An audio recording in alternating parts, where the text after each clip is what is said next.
ओम श्री गणेशाय नमः।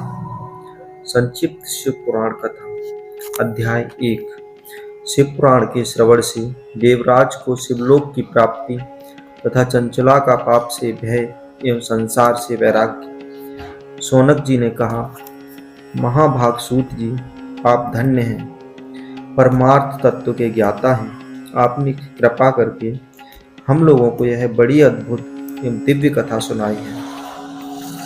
भूतल इस कथा से समान कल्याण का सर्वश्रेष्ठ साधन है, दूसरा कोई नहीं है।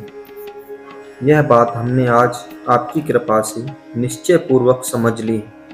सूत जी, कलयुग में इस कथा के द्वारा कौन कौन से पापी शुद्ध होते हैं, उन्हें कृपा पूर्वक बताइए और इस जगत को कृतार्थ कीजिए। सूत जी बोले, मुनि, जो मनुष्य पापी, दुराचारी, खल तथा काम, क्रोध आदि में निरंतर डूबे रहने वाले हैं, वे भी इस पुराण के श्रवण पठन से अवश्य ही शुद्ध हो जाते हैं। इस विषय में जानकर मुनि इस प्राचीन इतिहास का उदाहरण दिया है, जिससे श्रवण मात्र से पापों का पूर्णतया नाश हो जाता है। पहले की बात है, कहीं किरातों के नगर में एक ब्राह्मण रहता था, जो ज्ञान में अत्यंत दुर्बल, दरिद्र, रस बेचने वाला तथा वैदिक धर्म से विमुख था। वह स्नान, संध्या आदि कर्मों से भ्रष्ट हो गया था और वेश्यावृत्ति में तत्पर रहता था। उसका नाम था देवराज। वह अपने ऊपर विश्वास करने वाले लोगों को ठगा करता था। उसने ब्राह्मणों, क्षत्रियों, वैश्यों, शूद्रों तथा आदि दूसरों को भी अनेक बहानों से मारकर उनका धन हड़प लिया था। परंतु उस पापी का थोड़ा सा भी धन कभी धर्म के काम में नहीं लगा। वह वैश्यगामी तथा सब प्रकार से आचार भ्रष्ट था। एक दिन घूमता घामता वह देवयोग से प्रतिपष्ठानुपुर झूसी प्रयाग में जा पहुंचा। वहां उसने एक शिवालय देखा, जहां बहुत से साधु महात्मा एकत्रित हुए थे। देवराज उस शिवालय में ठहर गया, किंतु वहां उस ब्राह्मण को ज्वर आ गया। उस ज्वर से उसको बड़ी पीड़ा होने लगी। वहां एक ब्राह्मण देवता शिव पुराण की कथा सुना रहे थे। ज्वर में पड़ा हुआ देवराज ब्राह्मण के मुखरबिंद से निकली हुई उस शिव कथा को निरंतर सुनता रहा। 1 मास बाद वह ज्वर से अत्यंत पीड़ित होकर चल बसा। यमराज के दूत आए और उसे पासों से बांधकर बलपूर्वक यमपुरी ले गए। इतने में ही शिवलोक से भगवान शिव के पार्षद गण आ गए। उनके गौर अंग कपूर के समान उज्ज्वल थे, हाथ त्रिशूल से सुशोभित हो रहे थे। उनके संपूर्ण अंग भस्म से उद्दासित थे और रुद्राक्ष की मालाएं उनके शरीर की शोभा बढ़ा रही थीं। वे सबके सब क्रोधपूर्वक यमपुरी में गए और यमराज के दूतों को मार पीट कर बारंबार धमकाकर उन्हें देवराज को उनके चुंगल से छुड़ा लिया और अत्यंत अद्भुत विमान पर बिठाकर जब वे शिवदूत के लाश जाने को उद्यत हुए, उस समय यमपुरी बड़ा भारी कोलाहल मच गया। उस कोलाहल को सुनकर धर्मराज अपने भवन से बाहर आए। साक्षात दूसरे रुद्र के समान प्रतीत होने वाले उन चारों दूतों को देखकर धर्मराज ने उनका विधिपूर्वक पूजन किया और दान दृष्टि से देखकर सारा वृत्तांत जान लिया। उन्होंने भय के कारण भगवान शिव के उन महात्मा दूतों से कोई बात नहीं पूछी, उल्टे उन सबकी पूजा एवं प्रार्थना की। तत्पश्चात वे शिवदूत कैलाश को चले गए। और वहां पहुंचकर उन्होंने उस ब्राह्मण को दया सागर सांब शिव के हाथों में दे दिया। शौनक जी ने कहा, महाभागसूत जी, आप सर्वज्ञ हैं। महामते, आपकी कृपा प्रसाद से मैं बारंबार कृतार्थ हुआ। इस इतिहास को सुनकर मेरा मन अत्यंत आनंद में निमग्न हो गया। अतः आप भगवान शिव में प्रेम बढ़ाने वाली शिव संबंधिनी दूसरी कथाओं भी कहिए। सूत जी बोले, शौनक सुनो, मैं तुम्हारे सामने गोपनीय कथा वस्तु का भी वर्णन करूंगा, क्योंकि तुम शिव भक्तों में अग्रगण्य तथा देव देवताओं में श्रेष्ठ हो। समुद्र के निकटवर्ती प्रदेश में एक वास्कल नामक ग्राम, जहाँ वैदिक धर्म से विमुख महापापी द्विज निवास करते हैं। वे सबके बड़े बड़े दृष्ट हैं। उनका मन दूषित विषय में, भोगों में ही लगा रहता है। वे देवताओं पर विश्वास नहीं करते, न भाग्य पर। वे सभी कुटिल वृत्ति वाले हैं, किसानी करते हैं और भांति भांति के घातक अस्त्र शस्त्र रखते हैं। वे व्यभिचारी और खल हैं। ज्ञान, वैराग्य तथा सद्गुणों का सेवन ही मनुष्य के लिए परम पुरुषार्थ है। इस बात को वे बिल्कुल नहीं जानते। वे सभी पशु बुद्धि वाले हैं। जहाँ के द्विज ऐसे हों, वहाँ के वर्णों के विषय में क्या कहा जाए। अन्य वर्णों के लोग भी उन्हीं की भांति कुत्सित विचार रखने वाले स्वधर्म विमुख एवं खल हैं। वे सदा कुकर्म में लगे रहते हैं और नित्य विषयों में, भोगों में ही डूबे रहते हैं। वहीं की सब स्त्रियां भी कुटिल स्वभाव की, स्वेच्छाचारिणी, पापास्त्र, कुत्सित विचार वाली हैं और व्यभिचारिणी हैं। वे सद्व्यवहार तथा सदाचार में सर्वदा शून्य हैं। इस प्रकार वहाँ के दुष्टों का ही निवास है। उस वास्कल नामक ग्राम में किसी एक समय एक बिंदुक नामधारी ब्राह्मण रहता था। वह बड़ा अधम था, दुरात्मा और महापापी था। यद्यपि उसकी स्त्री बड़ी सुंदर थी, तो भी वह कुमार्ग पर ही चलता था। उसकी पत्नी का नाम चंचुला था। वह सदा उत्तम धर्म के पालन में लगी रहती, तो भी उसे छोड़कर वह दुष्ट ब्राह्मण वैश्यगामी हो गया था। इस तरह कुकर्म में लगे हुए उस बिंदुक के बहुत वर्ष व्यतीत हो गए। उसकी स्त्री चंचुला काम से पीड़ित होने पर भी, स्वधर्मनाश के भय से कलेश रहकर भी दीर्घ काल तक धर्म से भ्रष्ट नहीं हुई, परंतु दुराचारी पति के आचरण से प्रभावित हो आगे चलकर वह स्त्री भी दुराचारी हो गई। इस तरह दुराचार में डूबे हुए उन्मूढ़ चित्त वाले पति पत्नी का बहुत सा समय व्यर्थ बीत गया। तदंतर शूद्र जातीय वेश्या का पति बना वह दूषित बुद्धि वाला दुष्ट ब्राह्मण विधुम समयानुसार मृत्यु को प्राप्त हो नरक में जा पड़ा। बहुत दिनों तक नरक के दुख भोगकर वह मूढ़, मंद बुद्धि, पापी विंध्यन पर्वत पर भयंकर विषाच हुआ। इधर उस दुराचारी पति बिंदु के मर जाने पर वह दृढ़ हृदया चंचुला बहुत समय तक पुत्रों के साथ अपने घर में ही रही। एक दिन देवयोग से किसी पुण्य पर्व के आने पर वह स्त्री भाई बंधुओं के साथ गोकर्ण क्षेत्र में गई। तीर्थयात्रियों के संग में उसने भी उस समय जाकर किसी तीर्थ के जल में स्नान किया। फिर वह साधारणतया मेला देखने की दृष्टि से बंधुजनों के साथ यत्र तत्र घूमने लगी। घूमती घामती किसी देव मंदिर में गई। वहां उसने एक देवकी ब्राह्मण के मुख से भगवान शिव की परम पवित्र एवं मंगलकारी उत्तम पौराणिक कथा सुनी। कथावाचक ब्राह्मण कह रहे थे कि जो स्त्रियां पुरुषों के साथ व्यभिचार करती हैं वे मरने के बाद यमलोक में जाती हैं।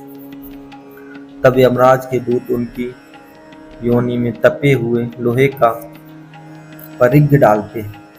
पौराणिक ब्राह्मण के मुख से यह वैराग्य बढ़ाने वाली कथा सुनकर चंचला भय से व्याकुल हो वहां कांपने लगी। जब कथा समाप्त हुई और सुनने वाले सब लोग वहां से बाहर चले गए, तब वह भयभीत नारी एकांत में शिव पुराण की कथा बांचने लगी। बांचने वाले उन ब्राह्मण देवताओं से बोली। चंचला ने कहा, ब्राह्मण, मैं अपने धर्म को नहीं जानती थी, इसलिए मेरे द्वारा बड़ा दुराचार हुआ है। स्वामिनी, मेरे ऊपर अनुपम कृपा करके आप मेरा उद्धार कीजिए। आज आपके वैराग्य रस से ओतप्रोत इस प्रवचन सुनकर मुझे बड़ा भय लग रहा है। मैं कांप रही हूँ और मुझे इस संसार से वैराग्य हो गया है। मुझ मूढ़ चित्त वाली पापनी को धिक्कार है। मैं सर्वथा निंदा के योग्य हूँ। कुत्सित विषय योग में फंसी हुई और अपने धर्म से विमुख हो गई हूँ।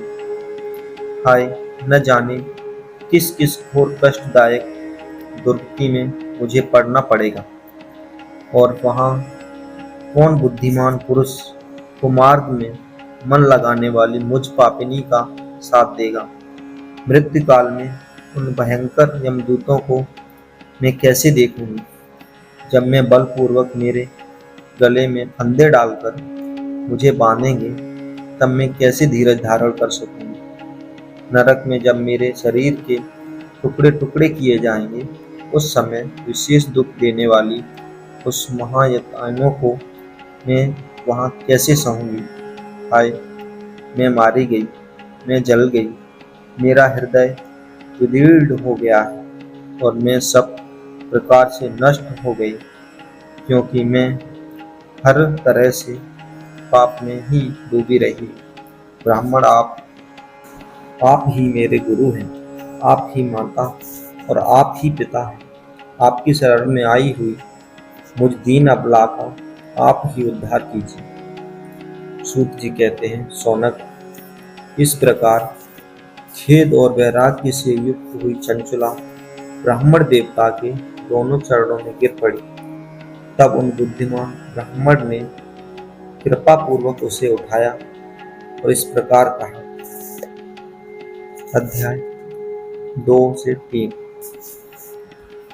चंचला प्रार्थना से ब्राह्मण उसे पूरा शिव पुराण सुनाना और समयानुसार शरीर छोड़कर शिवलोक में जा चंचला पार्वती जी की सखी एवं सुखी होना। ब्राह्मण बोले, नारी सौभाग्य की इस कि भगवान शंकर की कृपा शिव पुराण की इस वैराग्य युक्त कथाएं सुनकर तुम्हें समय पर चेत हो गया है। ब्राह्मण पत्नी, तुम डरो मत, भगवान शिव की शरण में आओ। शिव की कृपा से सारा पाप तत्काल नष्ट हो जाता है।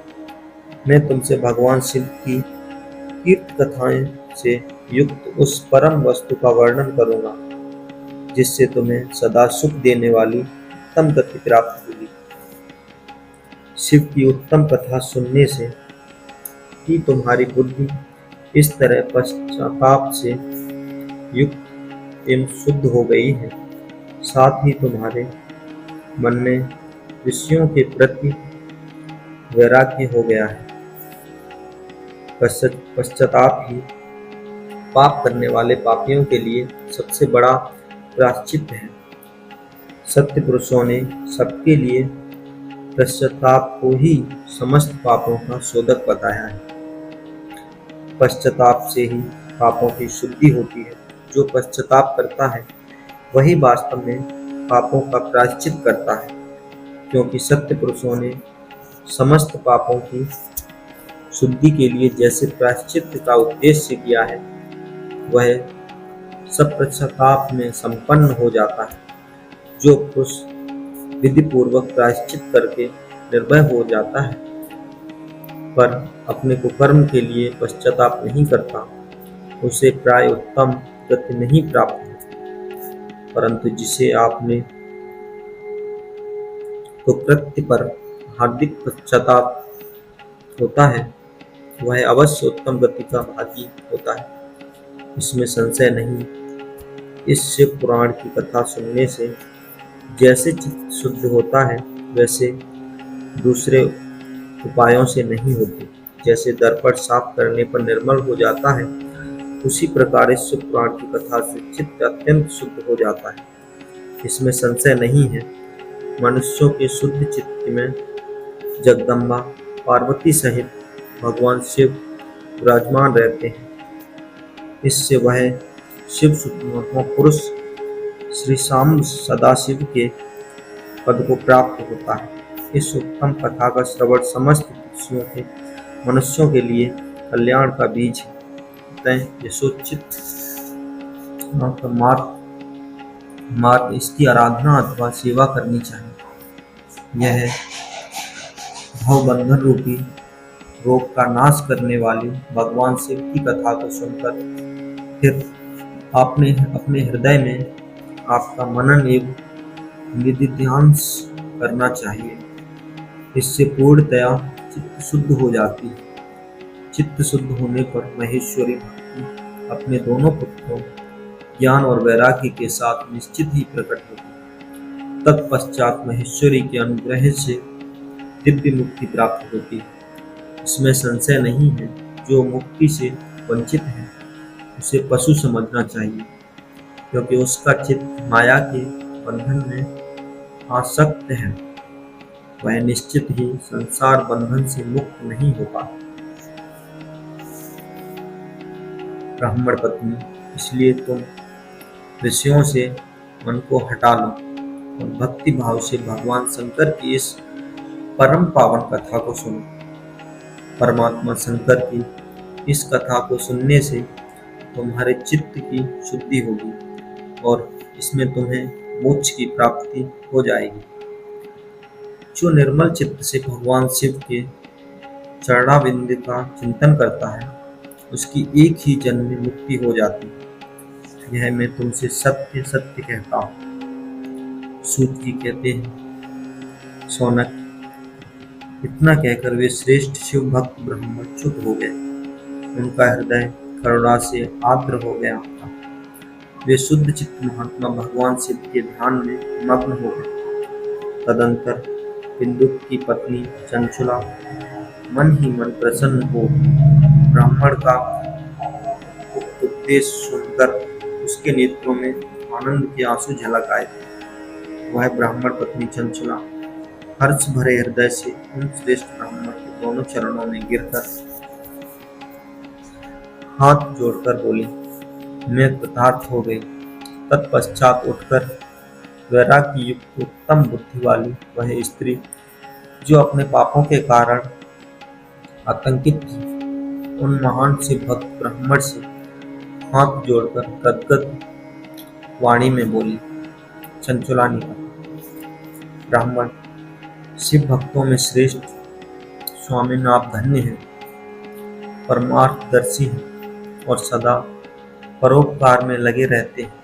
इसलिए श्रेष्ठ साधु पुरुषों में प्रशंसा के योग्य हैं। साधु, मैं नरक के समुद्र में गिर रही हूँ, आप मेरा उद्धार कीजिए, उद्धार कीजिए। पौराणिक अर्थत्व से संपन्न जिस सुंदर शिव पुराण की कथा को सुनकर मेरे मन में संपूर्ण विषयों वैराग्य उत्पन्न हो गया, उसी इस शिव पुराण को सुनने के लिए इस समय मेरे मन में बड़ी श्रद्धा हो रही है। सूत जी कहते हैं, ऐसा कहकर हाथ जोड़कर उनका अनुग्रह पाकर चंचला उस शिव पुराण की कथा को सुनने की इच्छा मन में लिए उन ब्राह्मण देवता की सेवा में तत्पर वहां रहने लगे।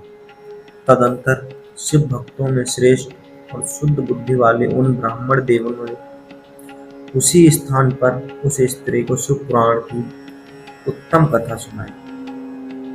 इस प्रकार उस गोकर्ण नामक महाक्षेत्र में उन्हीं श्रेष्ठ ब्राह्मण से उसने शिव पुराण की वह परम उत्तम कथा सुनी जो भक्ति, ज्ञान और वैराग्य को बढ़ाने वाली तथा मुक्ति देने वाली है। उस परम उत्तम कथा को सुनकर वह ब्राह्मण पत्नी अत्यंत कृतार्थ हो गई। उसका चित्त शीघ्र ही शुद्ध हो गया। फिर भगवान शिव के अनुग्रह से उसके हृदय में शिव के सगुण रूप का चिंतन होने लगा। इस प्रकार उसने शिव में लगी रहने वाली उत्तम बुद्धि पाकर शिव के सच्चिदानंदमय स्वरूप का बारंबार चिंतन आरंभ किया। तत्पश्चात समय के पूरे होने पर भक्ति, ज्ञान और वैराग्य युक्त हुई। चंचला अपने शरीर को बिना किसी कष्ट के त्याग दिया। इतने में ही त्रिपुर शत्रु भगवान शिव का भेजा हुआ एक दिव्य विमान द्रुत गति में वहां पहुंचा, जो उनके अपने गणों से संयुक्त और भांति भांति के शोभा साधनों से संपन्न था। चंचला उस विमान पर आरूढ़ हुई और भगवान शिव के श्रेष्ठ पार्षदों से उसे तत्काल शिवपुरी में पहुंचा दिया। उसके सारे मल धुल गए। वह दिव्य रूप धारिणी दिव्यांगना हो गई थी। उसके दिव्य अवयव से उसकी शोभा बढ़ाते थे। मस्तक पर अर्धचंद्र का मुकुट धारण किए वह गौरांगी देवी शोभाशाली दिव्य आभूषणों से विभूषित होती। शिवपुरी में पहुंचकर उसने सनातन देवता त्रिनेत्रधारी महादेव जी को देखा। सभी मुख्य देवता उनकी सेवा में खड़े थे। गणेश, भृंगी, नंदीश्वर तथा वीरभद्रेश्वर आदि उनकी सेवा में उत्तम भक्ति भाव से उपस्थित थे। उनकी अंग कांति करोड़ों सूर्यों के समान प्रकाशित हो रही। कंठ में नील चिन्ह शोभा पाता है। 5 मुख और प्रत्येक मुख में 3 नेत्र थे। मस्तक पर अर्धचंद्रकार मुकुट शोभा देता है। उन्होंने अपने वामांग भाग से गौरी देवी को बैठा रखा था, जो भी कुंज के समान प्रकाशित थी। गौरीपति महादेव जी की कांति कपूर के समान और गौर थी। उनका सारा शरीर श्वेत भस्म से भाषित था। शरीर श्वेत भस्म शोभा पा रहे थे। इस प्रकार परम उज्ज्वल भगवान शंकर का दर्शन करके वह ब्राह्मण पत्नी चंचला बहुत प्रसन्न हुई। अत्यंत प्रीति युक्त होकर उसने बड़ी उतावली के साथ भगवान को बारंबार प्रणाम किया। फिर हाथ जोड़कर वह बड़े प्रेम, आनंद और संतोष से युक्त हो विनीत भाव से खड़ी हो गई। उसके नेत्रों से आनंद आंसुओं की अविरल धारा बहने लगी तथा संपूर्ण शरीर में रोमांच हो गया। उस समय भगवती पार्वती और भगवान शंकर ने उसे बड़ी करुणा के साथ अपने पास बुलाया और सौम्य दृष्टि से उसकी ओर देखा। पार्वती जी ने तो दिव्य रूप धारिणी बिंदु प्रिया चंचला को प्रेम पूर्वक अपनी सखी बना लिया। वह उस परमानंद घन ज्योति स्वरूप सनातन धर्म में अविचल निवास पाकर दिव्य शौक से संपन्न हो अच्छे सुख का अनुभव करने लगे। चंचला के प्रतिनिधि से पार्वती जी की आज्ञा पाकर तुम्बुक रुका विंध्य पर्वत पर शिव पुराण की कथा सुनाकर बिंदु का पिशाच योनि से उद्धार करना तथा दोनों दंपतियों का शिव धाम में सुखी होना। सूत जी बोले, सोनक, एक दिन परमानंद में निमग्न हुई चंचला उमा देवी के पास जाकर प्रणाम किया और दोनों हाथ जोड़कर वह उनकी स्तुति करने लगे। चंचला बोली, गिरिराज नंदिनी, स्कंद माता उमे मनुष्य योनि तथा आपके सेवन किया है। समस्त सुखों को देने वाली शुंभ प्रिय ब्रह्मा स्वरूपिणी हे विष्णु और ब्रह्मा आदि की देवताओं द्वारा सेव्य हैं। आप ही सगुणा और निर्गुणा हैं तथा आप ही सूक्ष्म सच्चिदानंद स्वरूपिणी आज्ञा प्रकृति हैं। आप ही संसार की सृष्टि पालन और संसार संहार करने वाली हैं। तीनों गुणों का आश्रय भी आप ही हैं। ब्रह्मा, विष्णु और महेश्वर, इन तीनों देवताओं का आवास स्थान तथा उनकी उत्तम प्रतिष्ठा करने वाली पराशक्ति आप ही हैं। सूत जी कहते हैं, सोनक, जिसे सद्गति प्राप्त हो चुकी थी वह चंचला इस प्रकार महेश्वर पत्नी उमा की स्तुति करने सिर झुकाए चुप हो गई। उसके नेत्रों में प्रेम के आंसू उमड़ रहे थे। तब करुणा से भरी हुई शंकर प्रिया भक्तवात्सल्य पार्वती देवी ने चंचला को संबोधित करके बड़े प्रेम से इस प्रकार कहा। पार्वती बोली, सखी चंचले सुंदरी, मैं तुम्हारी की हुई इस स्तुति बहुत प्रसन्न हूँ। बोलो, क्या वर मांगती हो? तुम्हारे लिए मुझे कुछ भी अदेय नहीं है। चंचला बोली, निष्पाप गिरिराज कुमारी, मेरे पति बिंदु इस समय कहाँ हैं? उनकी कैसी गति हुई है यह मैं नहीं जानती। कल्याणमयी दीन वत्सले, मैं अपने उन पतिदेव से जिस प्रकार संयुक्त हो सकूं वैसा ही उपाय कीजिए। महेश्वरी महादेवी, मेरे पति एक शूद्र जातीय वेश्या के प्रति आसक्त थे और पाप में ही डूबे रहते थे। उनकी मृत्यु मुझसे पहले ही हो गई। न जाने वे किस गति को प्राप्त हुए। गिरजा बोली, बेटी, तुम्हारा बिंदु नाम वाला पति बड़ा पापी था। उसका अंतकरण बड़ा ही दूषित था। वेश्या का उपभोग करने वाला वह महामूढ़ कर मरने के बाद नरक में पड़ा।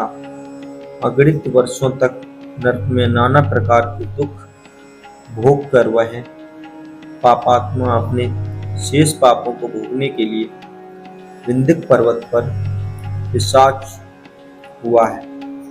इस समय वह पिशाच अवस्थाओं में ही है और नाना प्रकार के कलेश उठा रहे हैं। वह दृष्टि दुष्ट वहीं वायु पीकर रहता और सदा सब प्रकार के कष्ट सहता है। सूत जी कहते हैं, सोनक, गौरी देवी की यह बात सुनकर उत्तम व्रत का पालन करने वाली चंचला उस समय पति के महान दुख में दुखी हो गई। फिर मन को स्थिर करके उस ब्राह्मण पत्नी ने व्यथित हृदय से महेश्वरी को प्रणाम करके उन्हें पूछा। चंचला बोली, महेश्वरी महादेवी, मुझ पर कृपा कीजिए और दूषित कर्म करने वाले मेरे पति उस दुष्ट पति का अब उद्धार कर दीजिए। देवी, कुत्सित बुद्धि वाले मेरे पति उस पापात्मा पति को किस उपाय से उत्तम गति प्राप्त होगी यह शीघ्र बताइए। आपको नमस्कार।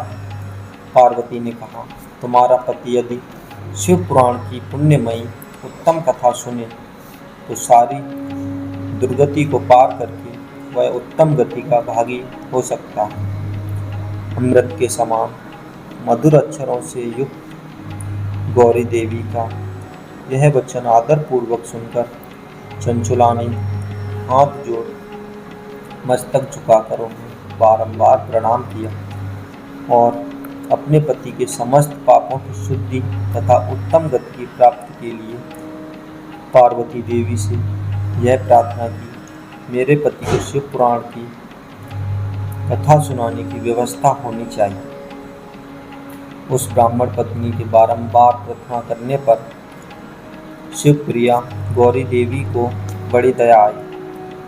उन भक्तवत्सला महेश्वरी गिरिराज कुमारी ने भगवान शिव की उत्तम कीर्ति का गान करने वाले गंधर्वराज तुम्बुरुओं को बुलाकर उनसे प्रसन्नतापूर्वक इस प्रकार कहा, तुम्बुरो, तुम्हारी भगवान शिव में प्रीति, तुम मेरे मन की बातों को जानकर मेरे अभीष्ट कार्यों को सिद्ध करने वाले हो, इसलिए मैं तुमसे एक बात कहती हूँ, तुम्हारा कल्याण है। तुम मेरी इस सखी के साथ शीघ्र ही विंध्य पर्वत पर जाओ, वहाँ एक महाघोर और भयंकर पिशाच रहता है, उसका वृत्तांत तुम आरंभ से ही सुनो। मैं तुमसे प्रसन्नतापूर्वक सब कुछ बताती हूँ। पूर्व जन्म में यह पिशाच बिंदुक नामक ब्राह्मण था, मेरी इस सखी चंचला का पति था, परंतु वह दुष्ट वेश्यागामी हो गया। स्नान संध्या आदि नित्य कर्म छोड़कर अपवित्र रहने लगा। क्रोध के कारण उसकी बुद्धि पर मूर्छा छा गई। वह कर्तव्य का विवेक नहीं कर पाता था। अवच्छ भक्षण, सज्जनों से द्वेष और दूषित वस्तुओं का दान लेना, यही उसका स्वाभाविक कर्म बन गया था। वह अस्त्र शस्त्र लेकर हिंसा करता, बाएं हाथ से खाता, दीनों को सताता और क्रूरतापूर्वक पराये घरों में आग लगा देता, चंडालों से प्रेम करता और प्रतिदिन वेश्या के संपर्क में रहता था। बड़ा दुष्ट था। वह पापी अपनी पत्नी का परित्याग करके दुष्टों के संग में ही आनंद मनाता था। वह मृत्यु पर्यंत दुराचार में ही फंसा रहा। फिर अंतकाल आने पर उसकी मृत्यु हो गई। वह पापियों के भोग स्थान घोर यमपुर में गया और वहाँ बहुत से नरकों का उपभोग करके वह दुष्टात्मा जीव इस समय विंध्य पर्वत पर पिशाच बना हुआ है। वहीं वह दुष्ट पिशाच अपने पापों का फल भोग रहा है। तुम उसके आगे यत्नपूर्वक शिव पुराण की इस दिव्य कथा का प्रवचन करो, जो परम पुण्यमयी तथा समस्त पापों का नाश करने वाली है। शिव पुराण की कथा का श्रवण सबसे उत्कृष्ट पुण्य कर्म है। उससे उसका हृदय शीघ्र ही समस्त पापों से शुद्ध हो जाएगा और वह प्रेत योनि का परित्याग कर देगा। दुर्गति से मुक्त होने पर बिंदुक नामक पिशाच को मेरी आज्ञा से विमान पर बिठाकर तुम भगवान शिव के समीप ले आओ। सूत भी कहते हैं, सोनक, महेश्वरी उमा के इस प्रकार आदेश देने पर गंधर्वराज तुम्बुरु मन ही मन बड़े प्रसन्न हुए। उन्होंने अपने भाग्य की सराहना की। तत्पश्चात उस पिशाच की सती साध्वी पत्नी चंचला के साथ विमान पर बैठकर नारद के प्रिय मित्र तुम्बुरु वेगपूर्वक सिद्धांचल पर्वत पर गए, जहाँ वह पिशाच रहता था। वहाँ उन्होंने उस पिशाच को देखा उसका शरीर विशाल था, थोड़ी बड़ी हुई थी। वह कभी हंसता, कभी रोता और कभी उछलता था। उसकी आकृति बड़ी विकराल थी। भगवान शिव की उत्तम कीर्ति का ज्ञान करने वाले महाबली तुम्बुरु ने उस अत्यंत भयंकर पिशाच को पासों द्वारा पकड़ लिया। तदंतर तुम्बुरु ने शिव पुराण की कथा बाँचने का निश्चय करके महोत्सव युक्त स्थान और मंडप आदि की रचना की। इतने में ही संपूर्ण लोकों में बड़े वेग से यह प्रचार हो गया कि देवी पार्वती की आज्ञा से एक पिशाच का उद्धार करने उद्देश्य से शिव पुराण की उत्तम कथा सुनाने के लिए तुम्बुरु विंध्याचल पर्वत गए। फिर तो उस कथा को सुनने के लोभ से बहुत से देव ऋषि भी शीघ्र ही वहां जा पहुंचे। आदर पूर्वक शिव पुराण सुनने के लिए आए हुए लोगों का उस पर्वत पर बड़ा अद्भुत और कल्याणकारी समाज जुट गया।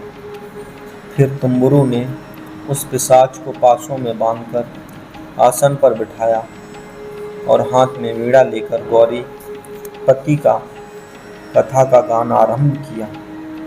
पहली अर्थात विद्येश्वर संहिता से लेकर 7वीं वायु संहिता तक महात्मा संहिता संपुराण की कथा उन्होंने स्पष्ट वर्णन किया। 7 संहिताओं सहित शिव पुराण आदर पूर्वक श्रवण करके वे सभी श्वेता पूर्णतः कृतार्थ हो गए। उस परम पुण्य शिव पुराण को सुनकर उस पिशाच ने अपने सारे पापों को धोकर उस पैशाचिक शरीर को त्याग दिया। फिर तो शीघ्र ही उसका रूप दिव्य हो गया, अंग कांति गौरवपूर्ण की हो गई। शरीर पर श्वेत वस्त्र तथा सब प्रकार के सुशोभित आभूषण उसके अंगों को उद्भासित करने लगे। वह त्रिनेत्रधारी चंद्रशेखर रूप हो गया। इस प्रकार दिव्य देहधारी होकर श्रीमान बिंदुक अपनी प्राण वल्लभा चंचला के साथ स्वयं भी पार्वती वल्लभ भगवान शिव का गुणगान करने लगा। उसकी स्त्री का इस प्रकार दिव्य रूप से सुशोभित देख वे सभी देव ऋषि बड़े विस्मित हुए। उनका चित्त परमानंद से परिपूर्ण हो गया। भगवान महेश्वर का वह अद्भुत चरित्र सुनकर वे सभी श्वेता परम कृतार्थ हो गए। प्रेम पूर्वक श्री शिव का यशोगान करते हुए अपने अपने धाम को चले गए। दिव्य रूपधारी श्रीमान बिंदुक भी सुंदर विमान पर अपनी प्रियतमा के पास बैठकर सुखपूर्वक आकाश में स्थित हो बड़ी शोभा पाने लगा। तदंतर महेश्वर के सुंदर एवं मनोहर गुण का गान करता हुआ वह अपनी प्रतिमा तथा तुम्बुरु के साथ शीघ्र ही शिव धाम में जा पहुंचा। वहां भगवान महेश्वर तथा पार्वती देवी ने प्रसन्नतापूर्वक बिंदुक का बड़ा सत्कार किया और उसे अपना पार्षद बना लिया। उसकी पत्नी चंचला पार्वती जी की सखी हो गई। उस घनीभूत ज्योति स्वरूप परमानंदमय सनातन धामों में अविचलित निवास पाकर वे दोनों दंपति परम सुखी हो गए। इसी के साथ यह अध्याय समाप्त होता है। आगे की कथा हम अगले अध्याय में सुनेंगे। उसके लिए आप हमारे चैनल को सब्सक्राइब कीजिए और हमारे पेज भारतीय संस्कृति को ज़्यादा से ज़्यादा बढ़ावा और सपोर्ट कीजिए।